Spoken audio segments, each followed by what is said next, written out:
Dear brothers and sisters, the message today will be on the 3 stages of our salvation. In this lesson, we will minister about the complete salvation of God. But first, we must remember a topic of great importance, the enormous difference between spirit and soul. According to 1 Thessalonians 5:23, the scriptures clearly show that man is made up of 3 parts. Briefly, the spirit is the faculty by which we contact God and have fellowship with Him. Job 12:10 says, "In His hand is the life of every living thing and the breath of all mankind." The basic difference between man and animals is that only mankind has a spirit, and by it we can communicate with God. Hebrews 4:12 says, "For the word of God is living and active, sharper than any two-edged sword, piercing to the division of soul and of spirit, of joints and of marrow, and discerning the thoughts and intentions of the heart." From the soul comes thoughts, emotions, and decisions. Finally, the body is the part of man that communicates with the material world. Therefore, the complete salvation of God is the salvation of our spirit, soul, and body. Each is saved at one stage. The first stage. Once we understand the 3 parts of man, we can now understand the complete salvation of God, which takes place in 3 stages. The first stage, which is the initial stage, is regeneration. At this stage, God declares us righteous through the redemption made by Christ, and in our spirit, God regenerates us with His life through His Spirit. Regeneration is also called the new birth. On the day we convert, we are born again, and our spirit is regenerated. The first stage, then, is the salvation of our spirit. Here is a question. How can the spirit be saved? John 3:6 says, "That which is born of the flesh is flesh, and that which is born of the Spirit is spirit." God used His own life to regenerate us in our spirit. As a result, we receive eternal salvation and His eternal life within us. In this sense, every genuinely regenerated Christian has already received the salvation of God. Moreover, because we have salvation and eternal life, we become children of God and will never perish. Once we have received the eternal salvation of God, we are saved forever, for eternity, because the salvation of God is not temporary. In this first stage, God has saved us from His condemnation and eternal damnation, but we are not exempt from His discipline. Throughout our lives, He disciplines and corrects us, as Paul shows in 1 Corinthians 11. This doesn't mean that those who are disciplined will lose their salvation. The second stage. The second stage of God's complete salvation is the stage of transformation, or the salvation of our soul. God desires to save us completely, first reaching our spirit and then our soul. Matthew 16:24-27 says, "Then Jesus told His disciples, 'If anyone would come after me, let him deny himself and take up his cross and follow me. For whoever would save his life will lose it, but whoever loses his life for my sake will find it.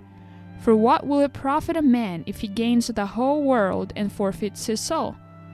Or what shall a man give in return for his soul? For the Son of Man is going to come with His angels in the glory of His Father, and then He will repay each person according to what he has done.'" Notice that here, Jesus did not address unbelievers, but His disciples. This verse shows that after the salvation of our spirit, there is still the option of following the Lord or not. The expression "deny yourself" means to deny our ego, our self, to renounce your own interests or privileges, to seek the will of God above ours, to no longer follow your own mind. It means to be selfless. The cross means the death of our ego, primarily to follow the will of the Lord. For whoever would save his life will lose it. Matthew 16:25. The word for life in this verse is psyche in Greek, which means soul. We could read it as whoever wants to save his soul is actually losing it, and he who loses his soul by renouncing his ego, taking up the cross, and following the Lord is actually saving his soul. This concept has nothing to do with the idea of salvation from hell. For the Son of Man is going to come with his angels in the glory of his Father, and then he will repay each person according to what he has done. Matthew 16:27. When the Lord returns, he will repay each one according to their works. The works that will be rewarded should follow two criteria. One, the believer having denied his own ego and taken up the cross to follow the Lord.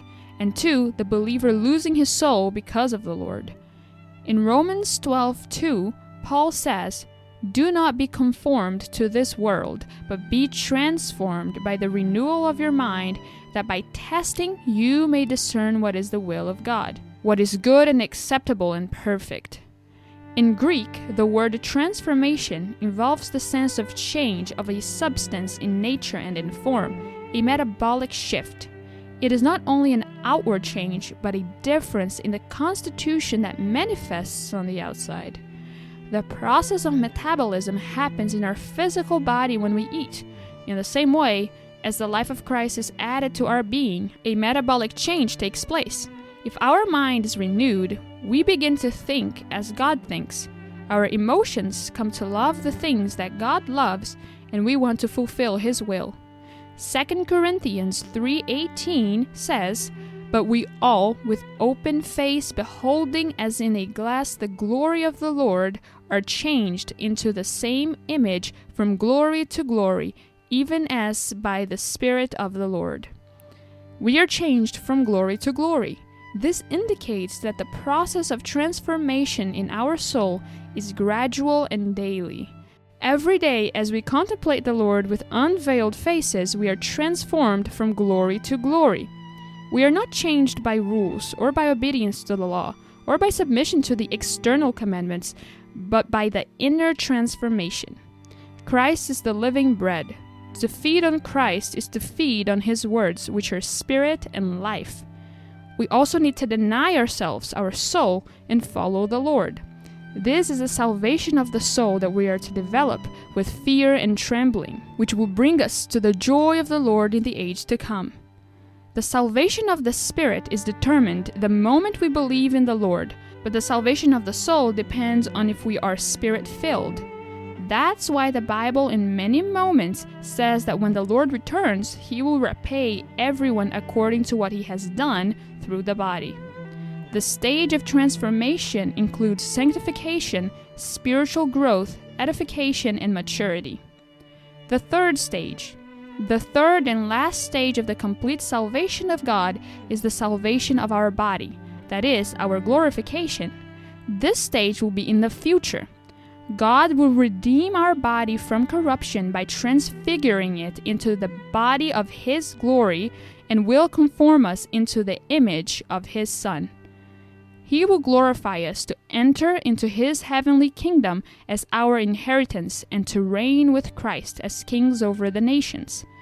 Our body will be delivered from the corruption of the old creation into the freedom of the glory of God's new creation. Therefore, the complete salvation of God can then be seen in this way.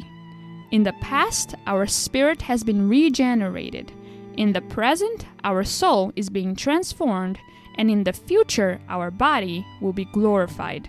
Concerning our spirit, the work is already complete, and it is now up to us to exercise our spirit to have fellowship with the Spirit of God and to hear God. In regard to our soul, the work is still in progress and depends on us cooperating with God, following His will, and denying ourselves. Regarding our body, the work has not even begun and is reserved entirely for the future, when we will be glorified and our salvation will then be consummated. Brothers and sisters, leave your questions and prayer requests in the comment section below. This is lesson 13 of 72 lessons of the Spiritual Maturity course, so check if you are subscribed so you will not miss future lessons. And if you want to see the other lessons, check out the Spiritual Maturity course playlist on my channel. May the grace and peace of our Lord Jesus Christ be with you.